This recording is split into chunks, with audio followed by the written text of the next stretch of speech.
You guys are so wonderful. Are y'all ready for your headliner? Y'all start clapping right now. Give it up for Josh Johnson.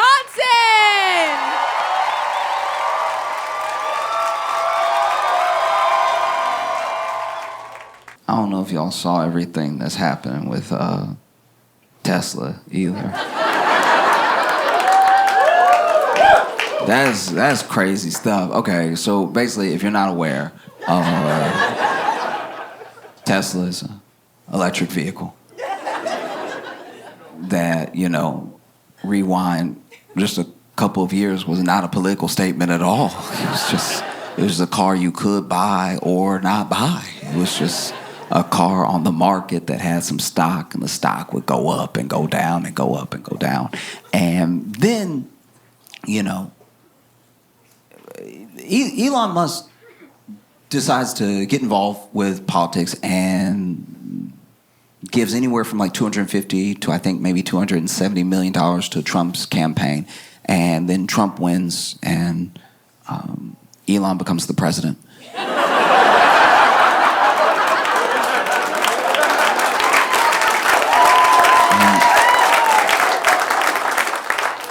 And so Elon becomes the president, and people don't really know how to feel because this particular thing hasn't happened before. There's always been like millionaires and billionaires donating to campaigns and stuff like that, but this is the most like infused a person has been in like what's gonna happen, and it's very clear in what is self-serving when it comes to like Elon's actions and everything. And so then, inauguration day comes and there's all the fanfare of like this new administration is starting.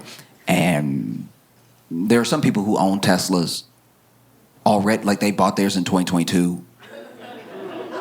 And they would tell people, hey, I bought mine in 2022. Like, I don't... Just so you know, I got mine in 2022. I didn't know, and I wasn't a part of it, and I was trying to get an electric vehicle to help the environment. I didn't know it would be. So, just so you know about me. And then Elon's giving a speech, and then he says, my heart goes out to you. And then he does like a full-on Nazi salute, right? And does it again, for clarity. And there is a part of me that genuinely, when someone buys something, especially something expensive, and then something happens with that company, a part of me does feel for them, because there are people who bought their Tesla in 2022. They might have been sitting in their Tesla when they saw Elon do a Nazi salute, like...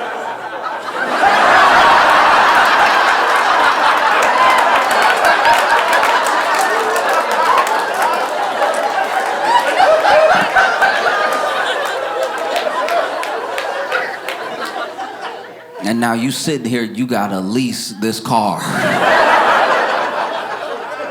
I don't know if y'all saw, but Trump released the JFK files, or at least is starting to release the JFK files, and yeah, it's a lot. He said there's like 80,000 pages or something. I think they've released like anywhere from like 2 to 20,000 already, with more to come and stuff. And I don't know about anybody else, but when it comes to JFK and the conspiracies around his death, those were like some of the first moments that you saw, for at least a wide population of Americans, trust in government and its agencies break. A trust that they've never got back since, where like whole government agencies don't have the trust of the people, because up until then, maybe they classified things, maybe they told the public lies or whatever, but they were things that people felt like they could at least get on with life believing. JFK was the first thing for a lot of people that spawned the real like tinfoil hat stuff, what aren't they telling us sort of thing. And so you would see something like this big release of the files, 20,000 with like 60,000 more to come. And it's kind of crazy that everyone sees that and they're like, nah, I'm good. 80,000 pages. I don't think JFK cares that much. That's 80,000 pages. Game of Thrones in 80,000 pages. 80,000 pages is insane.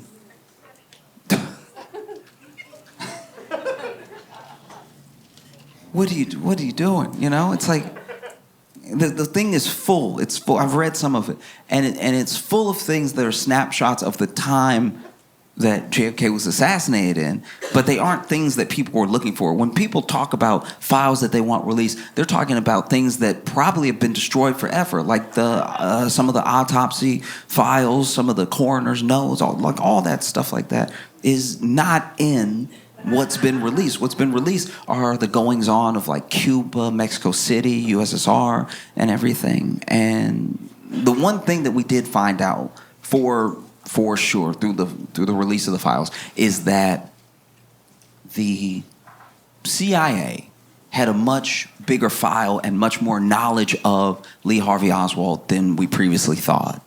And they had been tracking his movements and everything. He had been going to these different countries. I'm pretty sure he went to Mexico City for a little bit, and then he went to the USSR.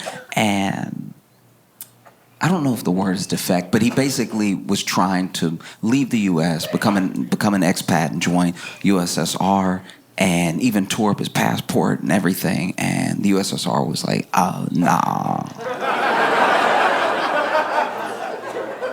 Nah, we good. That's crazy to me. That's someone, you have a CIA file on you and you're trying to move to the USSR, and they are like, you giving off some bad vibes. Like, I don't know what it is, but you creeping everybody out. Like, you stare too much, dog. Like, what are you looking at when you looking over here? It's unsettling. Just take that somewhere else. And so then he came back somehow. Didn't seem like he had a problem coming back, even though he tore up his passport. And then commits the assassination. And then Jack Ruby kills Lee Harvey Oswald. And there were so many people who thought that Jack Ruby's mob ties meant that he was sort of there to close up loose end, that maybe the mob did it. And even now, there are people that say, oh, no, the mob did it, Cuba did it, Soviets did it. I think that when you're going through all these pages and you're reading this stuff that we're learning about how much the CIA and the FBI actually knew and didn't do anything, it doesn't really surprise me. It doesn't do much for me in the way of a revelation. And it's probably just because, because I'm black. You know, as a black guy, I'm not going to sit here and be like, not the CIA.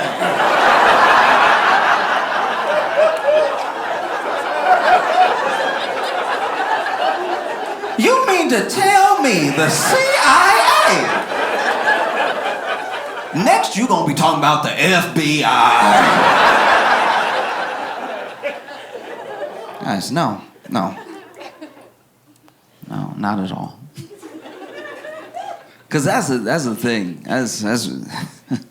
That's what trips me up too, is all these pages are getting released. There are things that were released during Trump's first administration that were redacted pretty heavily, and then they've been re-released, not redacted, right? Or just one line redacted. So much so that there are people that are actually mad at Trump because they're like, some of that stuff, some of those people are still alive. What are you doing? You know what I mean? And so then, you'll have like one little line that's redacted, and you'll have someone obsess over that specific line because it's not finding the truth for them. It's about keeping the conspiracy going, Because you'll even see, they uploaded it to the archives. You can check it out in the archives right now. They uploaded everything they've uploaded so far, in my opinion, they've done pretty badly. I think they just had a scanner, and they were like, he said today, so...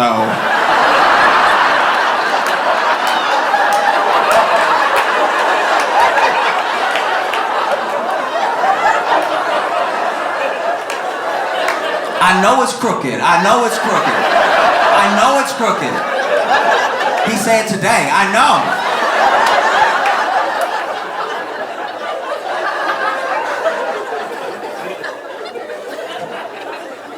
Honestly, I looked at some of the files, some of it, some of the handwriting in some of the notes, whether it's written by a CIA agent or like some politician, some of the notes in there are so bad. Like the handwriting is so bad. I'm like, he did it. Like that's suspicious as hell handwriting.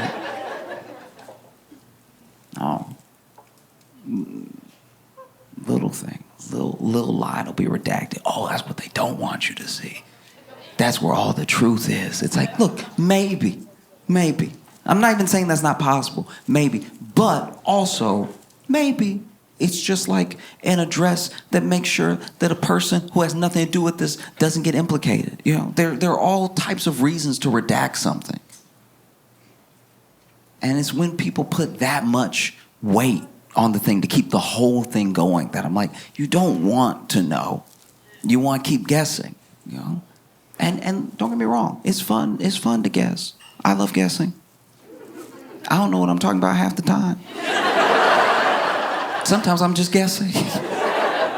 You know? Best way I can describe it is I'm a fight fan, so I watch boxing, I watch MMA and stuff like that, and I watch men's fights, I watch women's fights, and I just kind of follow the fighter and follow their journey and enjoy who I enjoy because I like the person, I like their story, right? And there was this young woman, I do not know if she is from Brazil. I think she is because I'm pretty sure she was speaking Portuguese, and she only speaks Portuguese. She doesn't speak English. So after fights, when someone wins, especially if they don't speak the language, they will do the post-fight interview right there.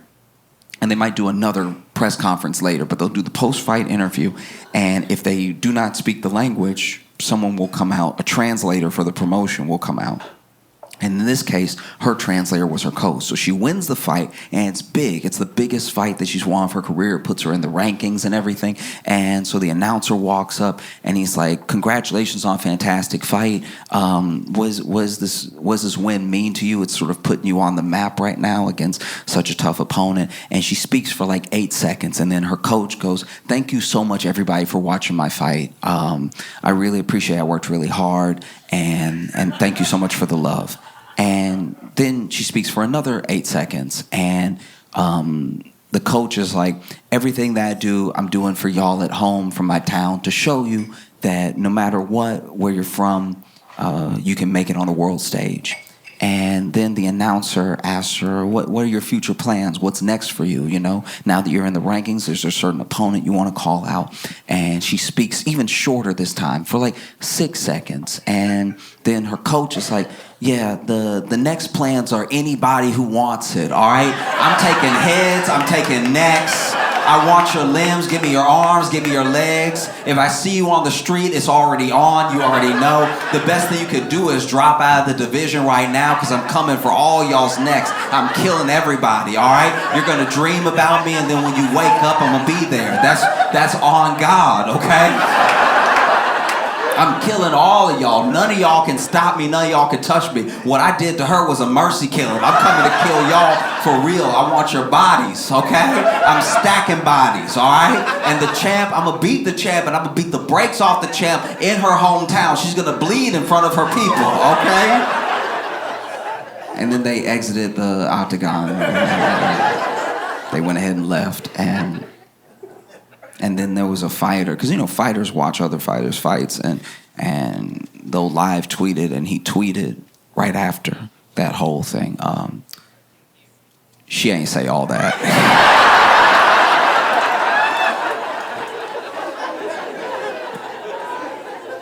And I'm not gonna lie, that's what those redacted lines feel like to me sometimes, where I'm just like, yeah, look, maybe the whole truth is in the one sentence, but maybe it's in the 80,000 pages that nobody feels like reading.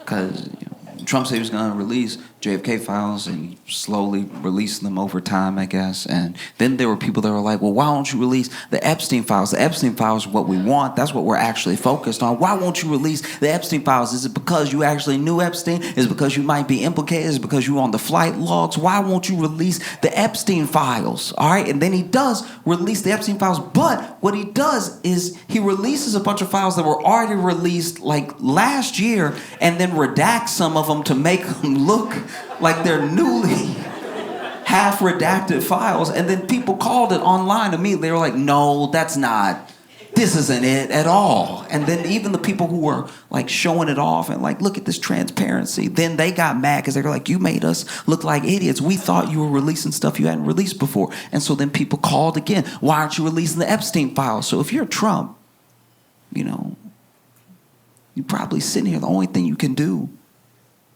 is release the Epstein files and hope it's 100,000 pages.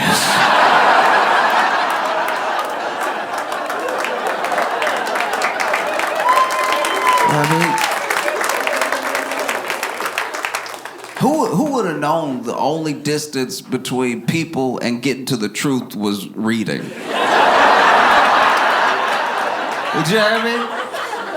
We want to know. We as a people have the right to know. It's 80,000 pages. I'm going to wait till the movie come out.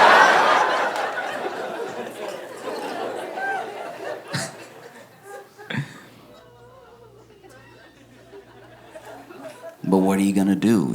Elon's the president. We know he's the president because, first of all, he tells everybody to report to him, sending whole government employees emails telling me everything you did. It's like, isn't some of that classified? Like, it's wild. You stand in the Oval Office talking about what we're doing. It's like, who is we? Got your son in there. That's how you could tell Trump not the president. Got Elon's son rubbing his boogers on him. I've had a lot of jobs and a lot of bosses. And no boss's child has ever rubbed boogers on me. I will quit before I let your child rub boogers on me. Elon is the face of Tesla. And he's also the face of DOGE, this department that's been cutting all these government jobs and gutting a lot of government programs and everything. And I've talked to a lot of people, a lot of people across the political spectrum about DOGE, about their actions, and from the time it started to present, right? So some people are like, oh, yeah, it's a little bit much now that we're very much on its side. There are some people that still don't see a problem. There's some people that hate it from the very beginning. But one thing that I have not come across, and I only speak for myself. I'm not talking about I can't speak for the entirety of the internet. One thing I've come across is that there is no one who I have come across that says that there's no waste in the government and that they don't want to get to the bottom of what can be saved or what can be put to better use somewhere else. I think that's what generally everybody would want. If you pay your taxes and then you see where money's being wasted, it's like, oh, we have so many people who need that money in other departments, just move it over to them or give it back to the people or whatever the thing is. I don't think people inherently are upset about the idea that there's waste in the government. I know people that work in the government, they're like, this is a little waste. And so all of it comes down to what you cut and how you do it. That's it, top to bottom. That's the only thing anybody could really have a problem with, what you cut and how you do it, right?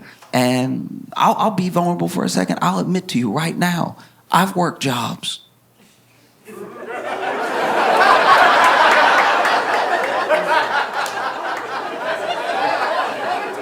I've worked jobs where I was like, I'm not gonna tell anybody, but like, they really don't need me.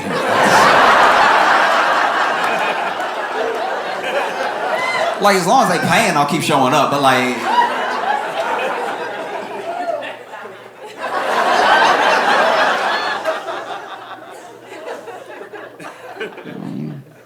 And you end up seeing what happens. Because the thing with whether it's voters or whether it's like rhetoric around how to handle this stuff, there are people who even now genuinely believe, oh, let's get a business person. Let's get someone who's good at business in government so they can run the government as efficiently as they run their business, right?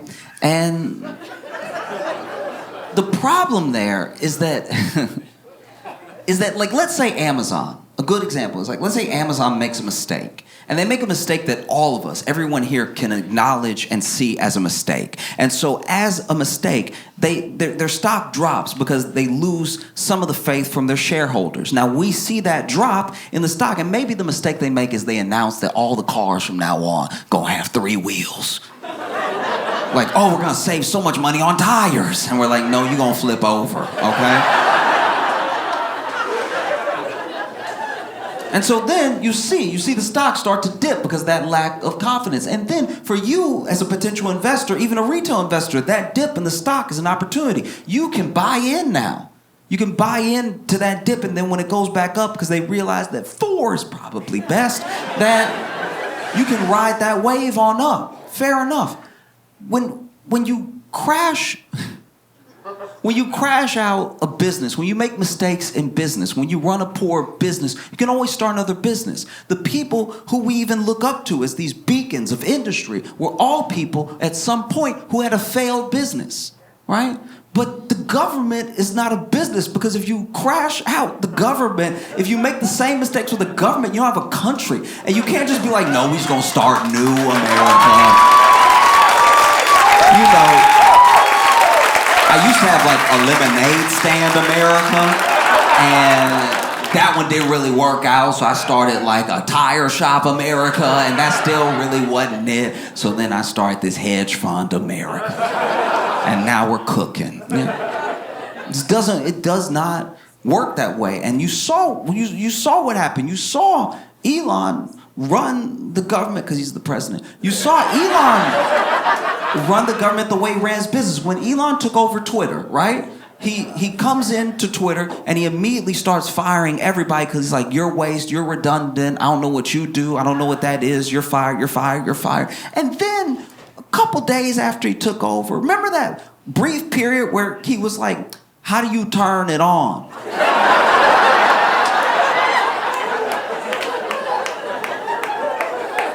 And then someone who still worked there, who he didn't fire, was like, oh, you fired the dude who turned it on. Yeah, you asked me for a list of people to fire. I'm not going to put my name on the list. So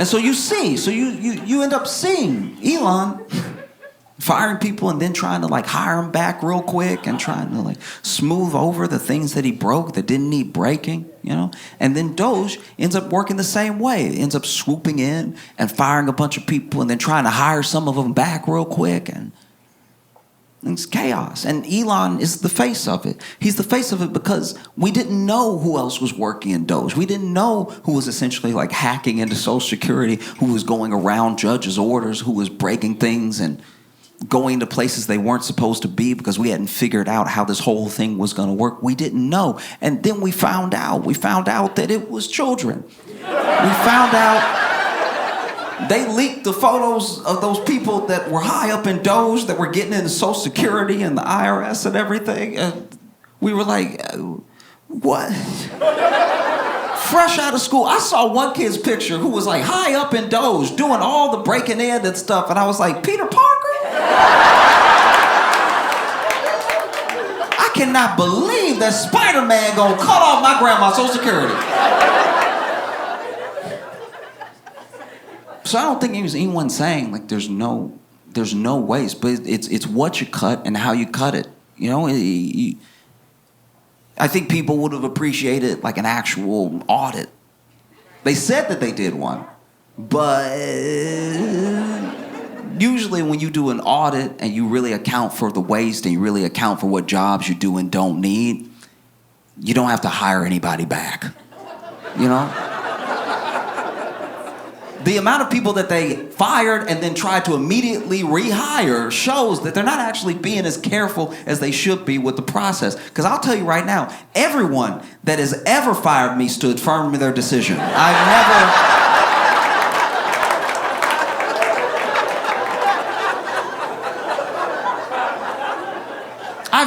I've never been fired and then somebody ran out after me. Hold on.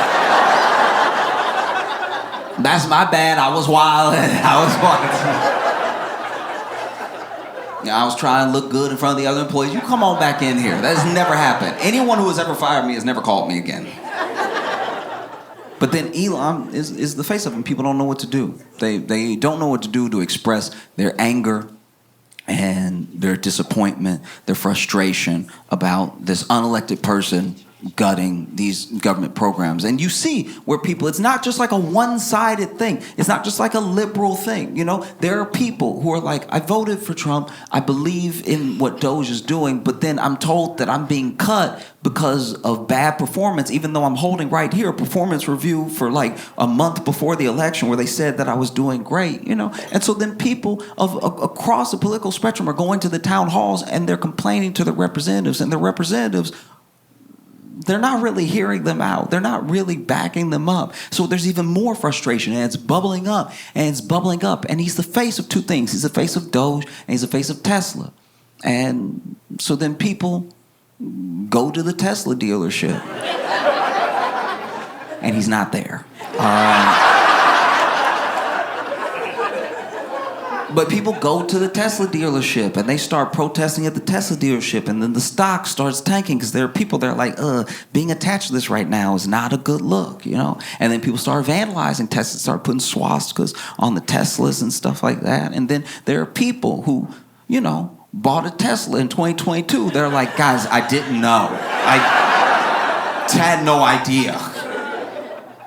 And almost immediately, it felt like almost immediately Trump came to his defense, right? Trump invited Elon to the White House. I mean, he already got an office there because it's his White House. He's the boss. He's the president. But Trump told Elon, hey, bring a bunch of Teslas, park them out front of the White House. We'll do a dealership commercial.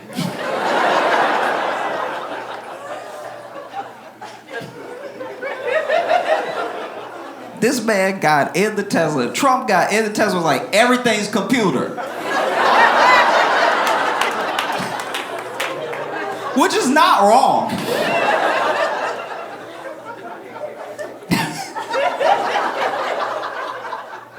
It's not wrong. I remember my first Tesla experience. You know, I didn't ride in a Tesla for a long time. I heard about it as a car, but I didn't get to be in one, and I don't drive, so I didn't try to drive one or anything. And my first Tesla that I ever got in was an Uber. And so when I walked up, I didn't know about the door. I didn't know the door would be all smooth like that. So this is me. Look, I'm admitting for a second. I'm being vulnerable here. I'm admitting for a second that this is me. This is my bad. I was doing too much in my head. I was doing too much, all right? Know that I know that before I even admit this to you. I was doing too much, right? But when I walked up to the Tesla, I thought my driver sucked the door in because I was black.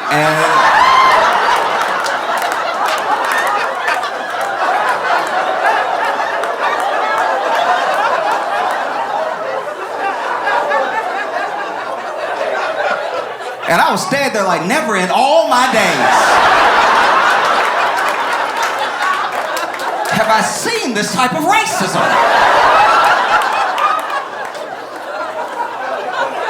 I was fierce. It was all smooth and everything.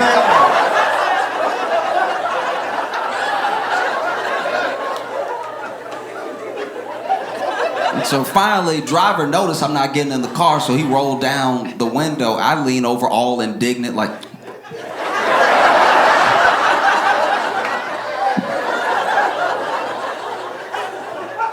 and then he started explaining how to open it. I was like, what do you mean you gotta push to pull? That doesn't even make sense. And then I get it with my thumb, and I was like, oh. Oh, okay.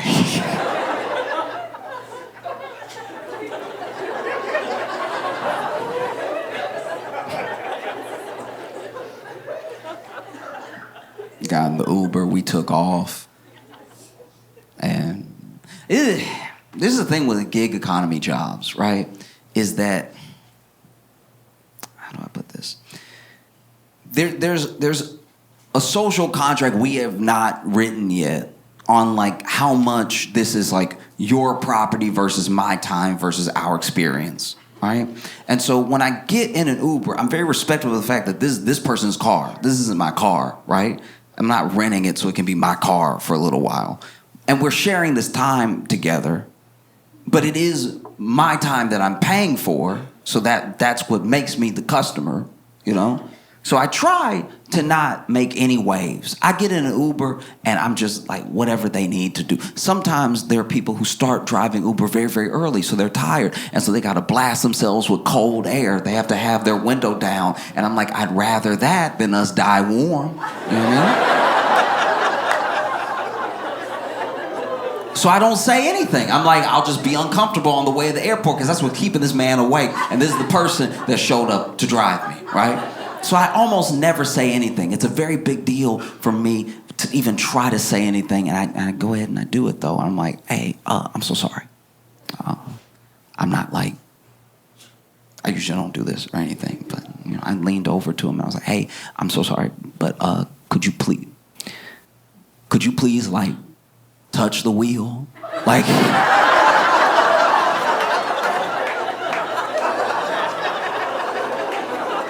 No, I know it's autopilot. I know it's autopilot. You put it in and everything. I just don't know what I'm paying for if we going. Like if we, like I'm not telling you how to drive. I'm telling you to drive. Like it would be nice if you did drive. Like, just put a finger up. Make me believe. Just put a finger.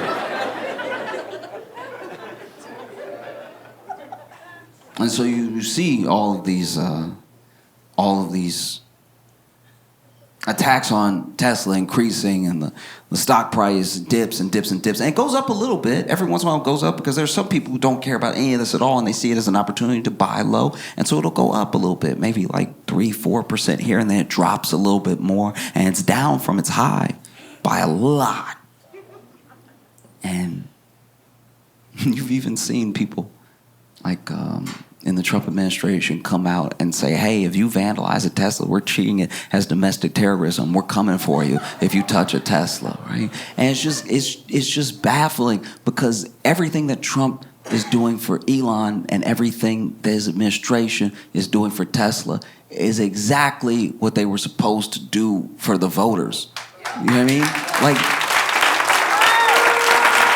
Trump saw that his boy was having a little dip, was like a little bit more broke than he was the day before. He was like, let me help you out. You know what I mean? That felt like a campaign promise that I thought he made to everybody, but apparently he was just talking to 3 people. And even going after people who vandalize a Tesla as domestic terrorism. Like, when do we ever talk about domestic terrorism? You know how much domestic terrorism we have? It's a lot. And then you see Elon go on the news, and genuinely he seems like really upset, like genuinely hurt. And I think it's because, you know, look, he's still the richest man in the world, but he used to be the richest man in the world by a larger margin. Like, he has lost billions and billions and billions of dollars, right? And you know, he's so affected by it. And I think that maybe he's so affected by it because when these things are such a part of your life, they do become your identity. Maybe being richest man in the world, maybe being seen as this, like, you know, this business guru, this scientific mind, all that stuff crumbles away when the people are not with you, when the people can't stand you, when you've angered them, when they don't want to have anything to do with you, you know. And he sees the destruction, he sees the people turning on him, and He seems genuinely upset, and I don't think his feelings are hurt because some people are mad at him. He's never going to meet these people. I think that when you attach so much of your self-worth to this money and this status, this influence and this power, even the prospect of losing it can rattle you deep down, right? To your core as a person. And it looks like he's about to cry on the news when he's talking about, I don't know what I did to deserve this. It's like... And look, I'm glad he said that to a camera by himself and not like to a veteran's face. Like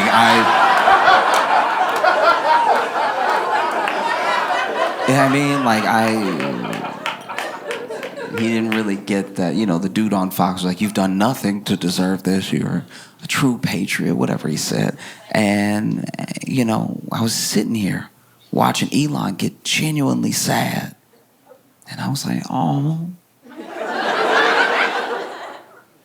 My heart goes out to you. When